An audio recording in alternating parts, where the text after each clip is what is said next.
What is up, everybody? It's Chris from Maxlider Brothers Customs, and today I'm going to do a video on how easy it is to lubricate the upper control arm ball joints on our suspension kit, lift kit that we sell online.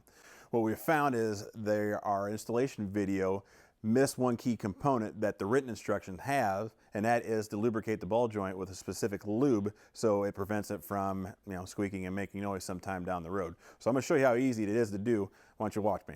All right, so there's a couple of different lubricants that BDS recommends. Basically what they're looking for is something like a chain lube, kind of like what this stuff is. It's a dry application. What that means is it doesn't remain wet after you apply it. It dries up, but it'll lubricate the joint. If you have something, let's say, that is wet, it starts to collect a lot more dirt, grime, rust, and everything else along the way. And so you'll want to use a dry lube. We will show you the part of the instructions that BDS has of what they recommend so you can see those part numbers. But we found this stuff, we've used it on a couple trucks, and it's cured the problem, cured the issues, and everything's been fine. So I'm going to show you how to apply this on this truck.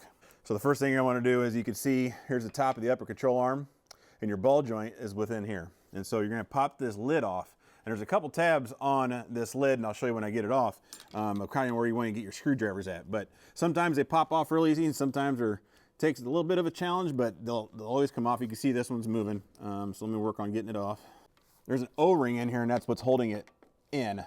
And so it's just trying to get past that O-ring. All right, so there's the O-ring. Kind of came off, but there's a lid on it. What you're trying to look for when you take it off, they give you two provisions right here to be able to get your screwdrivers underneath to kind of start working it up. But you got it apart. So there's the O-ring. I'll put the O-ring back on. They do make replacement caps for these that we will have available in case, like, if you break it or something like that, you'd be able to purchase it from us instead of having to buy the whole new control arm. But yeah, that's cap, and that's how you get it off. All right, so we're gonna look at this ball joint. This is Eric's truck. There's a little bit of rust in here, okay? And so what you wanna do with that rust is wipe out as much as you can. And I know you're not gonna get it all.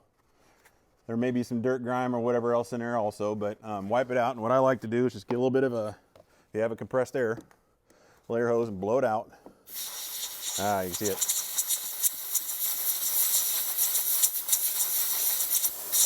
Nice and good. And then this stuff that we use from Schaefer's, you gotta shake it up pretty good and make sure it's mixed, but I've been shaking it for a bit. And just get in there, and I just soak the top of the ball joint down. Just start spraying it in, get it in there pretty good. Another thing that we found on some of them, the ball joint's exposed on the bottom too, and so that's also where it can get some road grime. So I just kind of wipe it off a little bit with a rag, and you'll see the ball joint at the bottom of it.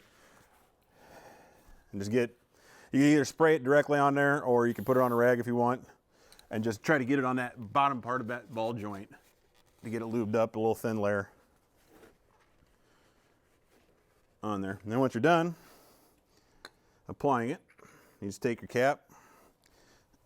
It helps a little bit if you get a little bit of the grease on there too, along that O-ring, so it doesn't go in completely dry, although this stuff dries up pretty quick. Put the cap back on. I recommend don't use your hand, but I didn't bring a hammer today. Get the cap back on, you're good to go. Now, with that being said, in the instructions, in BDS's instructions, they say to do it every oil change. Well, those instructions, or that recommendation, was also done when you do oil changes every 3,000 miles. These trucks go a lot longer than 3,000 miles. So we would recommend not do it every oil change, but do it more frequently, probably 3,000 to 4,000 miles, spray it in there. You're not gonna hurt by doing it too often. So that's my recommendation. So that's one side. That's how easy it is to do. If you have any questions, please reach out and we'll answer them the best we can possible. Thanks for watching.